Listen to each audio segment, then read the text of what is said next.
I want you to picture two people. The same age, same job, same salary, same everything. The only difference between them is 10 years. Person A starts investing $500 a month at age 20.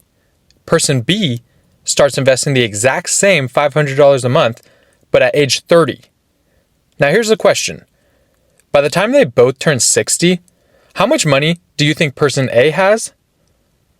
And how much money do you think person B has? Take a guess.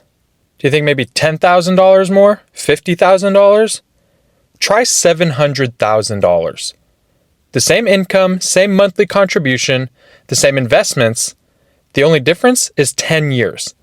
And it's worth almost $750,000. And that's not a typo. And by the end of this video, I'm going to show you exactly why that happens and why it matters just as much if you're investing $500 a month or $5 a day. Because here's a question people always ask me. When is the best time to start investing? Was it when the market crashed? When you land your first real job? When you finally have $10,000 sitting in the bank? No. The best time to start investing was yesterday. And the second best time is today. And I know that sounds like one of those cheesy quotes people repost on Instagram, but stick with me, because there's a very real, very mathematical reason that it's true. And once you see the numbers, you're never going to look at it the same way again. If you're in your 20s or even in your teens, I need you to actually pay attention to this one. Not just have it playing in the background while you scroll on your phone. Actually listen. Because I think the single most expensive financial mistake young people make isn't a bad investment. It isn't overspending on takeout. It's a sentence. And it goes something like this. Oh, I'll start investing when I have some more money. Or when my car's paid off. Or maybe when life finally calms down. And life never calms down. So what happens? You blink and you're 30. And you still haven't started. You blink again and you're 35. Thinking, man, I really wish I had started earlier. That's the exact moment I'm trying to help you skip. Because you don't need to be rich to start investing. You need to understand one thing. The value of starting early. And that's what this whole video is about. Now let's get into it. Here's something most people never stop to think about. If you're 20 years old right now, you potentially have 4 decades or more before you'll ever need to touch your retirement money. 4 decades is an absurd amount of time. It's long enough for technology that doesn't even exist yet to be invented, dominate the world, and then become outdated. It's long enough for entire cities to be built from nothing. And it's long enough to turn small, unremarkable amounts of money into something genuinely life-changing. That's the advantage that young people have. Not more money, not more knowledge, but more time. Now let's get back to that example from the beginning and actually break down the math because the numbers are wild.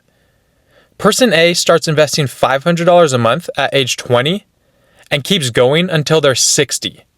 That's 40 years. In total, they put in $240,000 of their own money.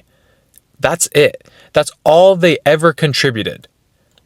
At a hypothetical 7% average annual return, and I'll explain why I'm using that number in a minute, that $240,000 could grow to roughly $1.3 million. Now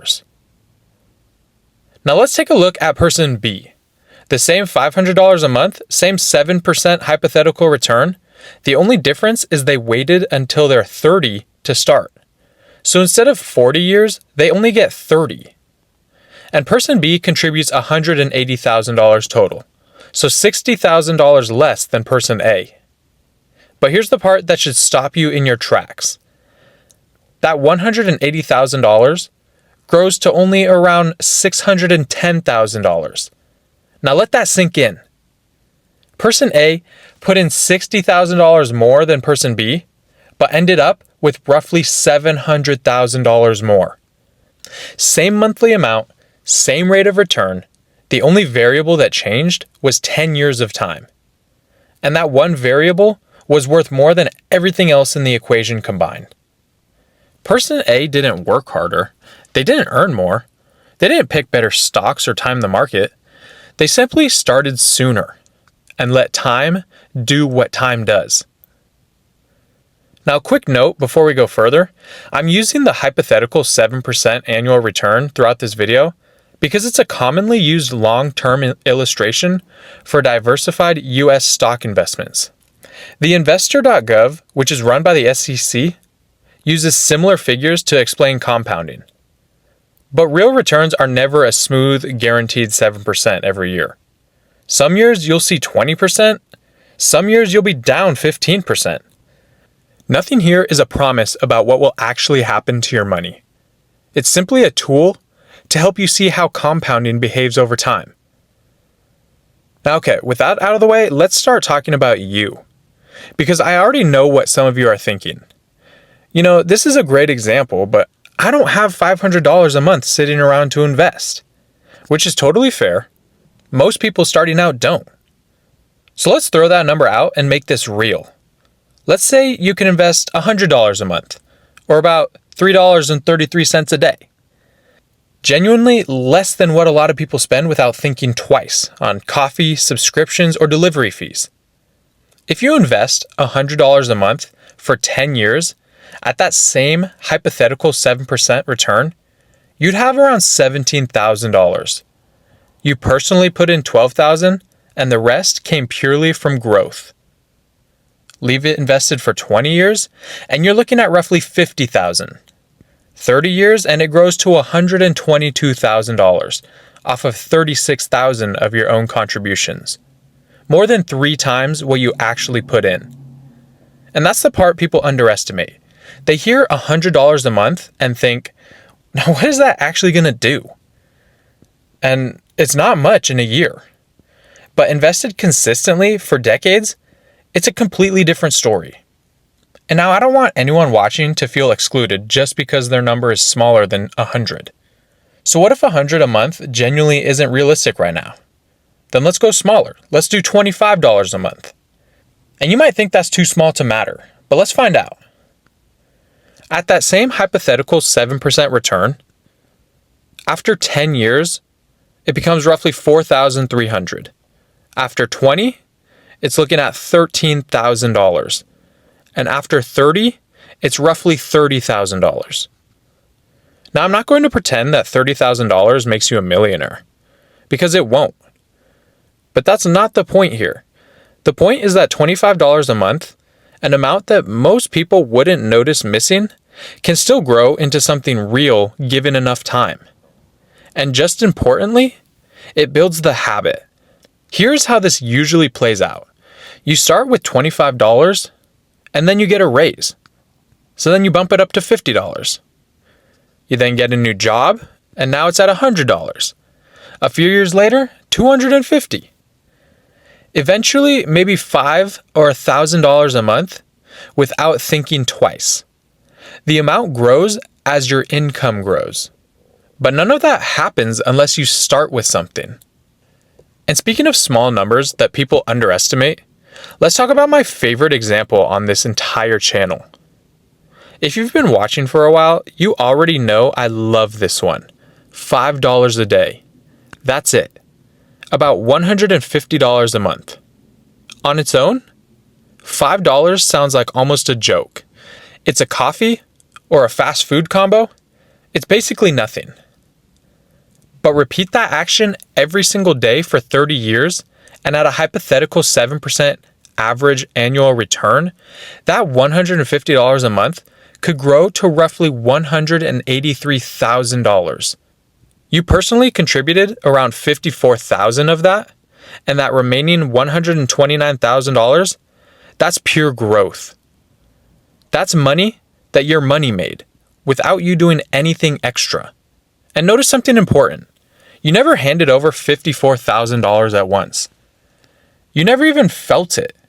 It was $5 here, $5 there, month after month, year after year, quietly building in the background while you lived your life. Eventually, the money that's already invested starts doing the heavy lifting for you. The SEC actually compares this to a snowball rolling downhill, small at first, but gathering more and more snow the further it rolls. And that's genuinely the best way to picture what's happening inside your account. Let's actually look under the hood at why that happens. Say you invest $10,000. At a hypothetical 7% return, that's about $700 of growth in year one, which is fine, nothing exciting. But here's the part that most people miss. You don't start year two with $10,000 again. You start with $10,700. So if you earn another 7%, you're not just earning it on your original $10,000. You're earning it on the $10,000 plus the $700 that you already made. Now that growth is generating its own growth. And that process repeats year after year quietly in the background. This is exactly why compounding feels painfully slow in the beginning.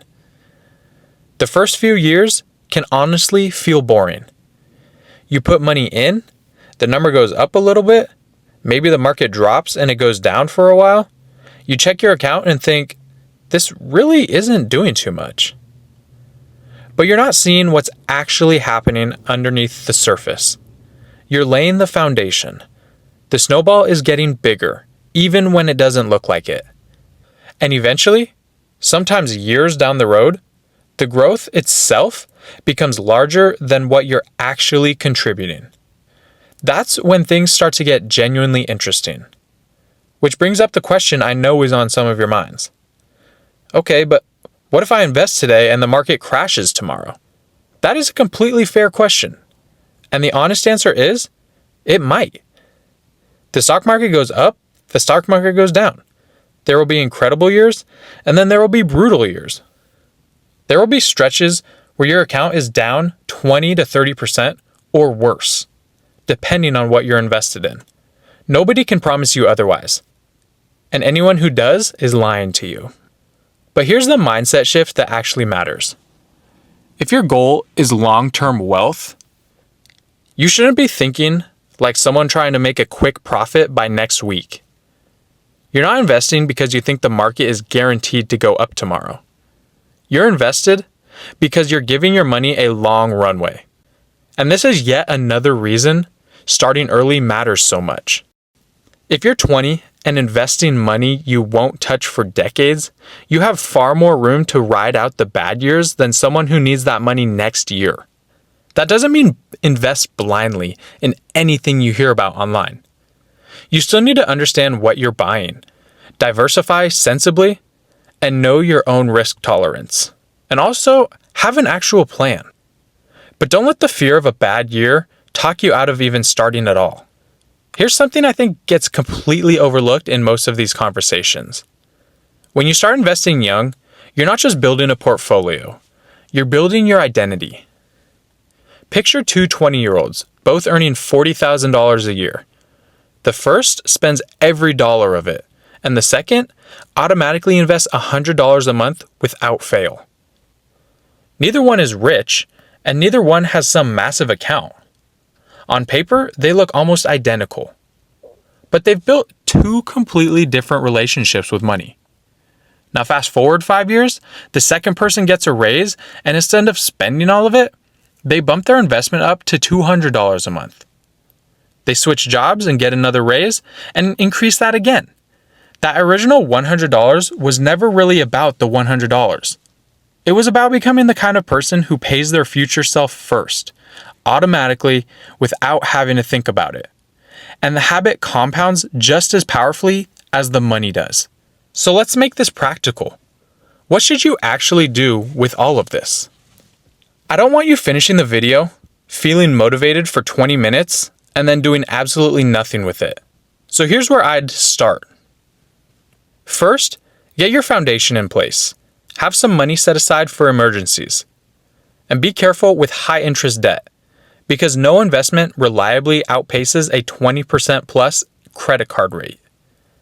And make sure you actually understand what you're putting your money into before you put it there. The SEC's own investor checklist walks through the same order.